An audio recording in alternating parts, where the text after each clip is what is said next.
Hello everyone, welcome to my YouTube channel. Next is the sodium chloride structure. हम लोग diamond last lecture में देखे थे कि डायमंड में किस तरीके से APF वगैरह कैलकुलेट किए जाते हैं। नेक्स्ट हमारा है NaCl।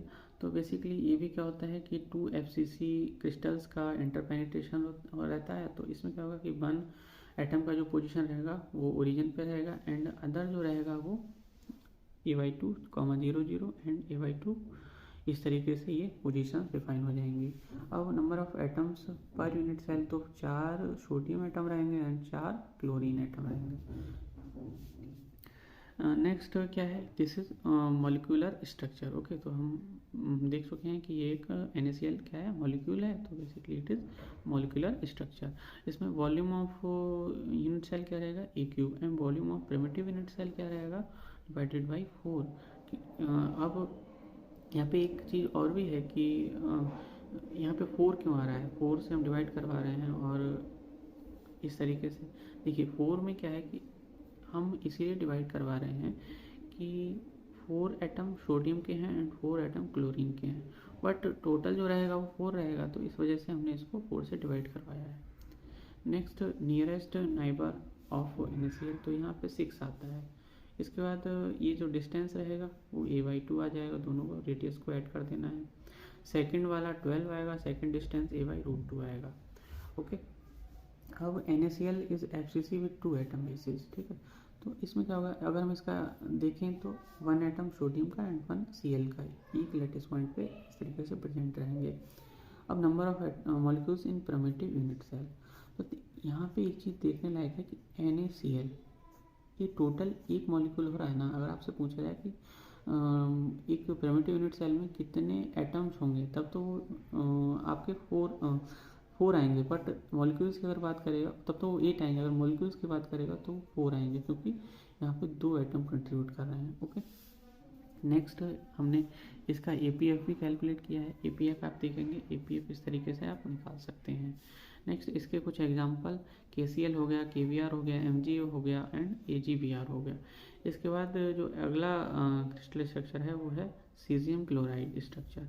ये क्या होता है, इसमें 2 सिंपल क्यूबिक लैटिस होंगे, उनको इंटरपेनिट्रेट करवा दिया जाएगा, जिस वजह से जो सीजियम क्लोराइड है वो हमारा बन जाएगा। उनका पोजीशन दे रखा है, पहला आइटम यहाँ होगा, दूसरा आइटम हाफ डिस्टेंस पे होगा। और वॉल्यूम A³ आ जाएगा, volume of primitive unit cell ये भी A³ आ जाएगा, क्योंकि सिंपल क्यूबिक के केस में 1 एटम प्रेजेंट होता है। कोऑर्डिनेशन नंबर 8 रहेगा and number of atom in primitive unit cell इस तरीके से निकाल सकते हैं। मॉलिक्यूलर डेंसिटी भी ये आ जाएगा एंड एटॉमिक फ्रैक्शन भी हमारा ये फाइंड आउट हो जाएगा।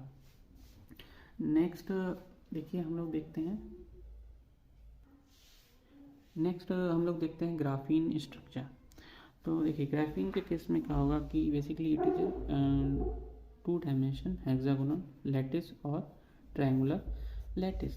तो ये इसका एक बेसिक प्रॉपर्टी है कि हेक्सागोनल या ट्रायंगुलर लैटिस में प्रेजेंट रहती है।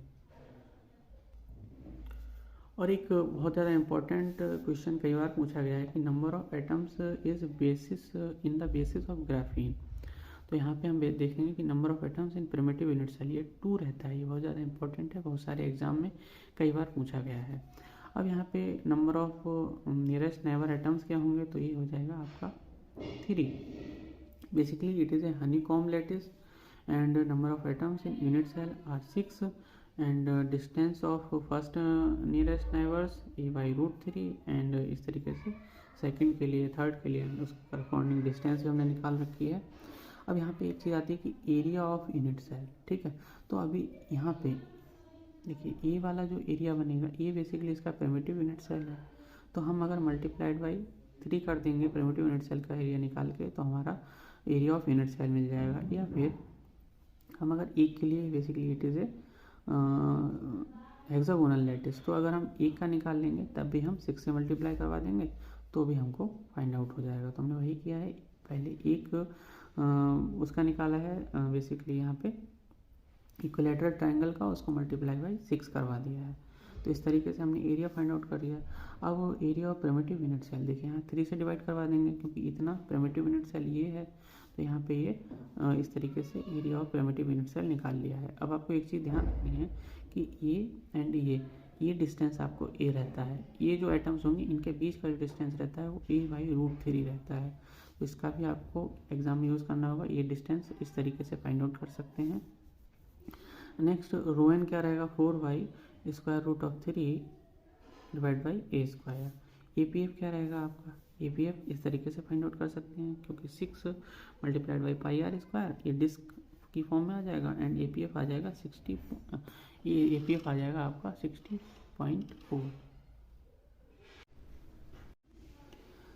नेक्स्ट हमारा है ग्रेफाइट क्रिस्टल स्ट्रक्चर। तो बेसिकली ग्रेफाइट क्या होता है कि ये एक लेयर्ड स्ट्रक्चर रहता है, एंड जो ग्रेफाइट शीट्स होती हैं वो बेसिकली वैंडरवाल फोर्सेस की वजह से होल्ड रहती हैं, और यहाँ पे number of atoms in primitive unit cell रहते हैं। And for 2D vibration graphite can be considered as 2D, तो ये भी 2D की तरह ही कंसिडर किया जा सकता है। नेक्स्ट हमारा आता है कि मिलर इंडिसेस, ये हम नेक्स्ट लेक्चर से डिस्कस करेंगे कि मिलर इंडिसेस क्या होते हैं और कैसे फाइंड आउट किए जाते हैं। तब तक के लिए वीडियो को लाइक कीजिए, शेयर कीजिए एंड चैनल को सब्सक्राइब कीजिए। Thank you so much. Hello everyone, welcome to my YouTube channel Durgam Vigyan संस्थान।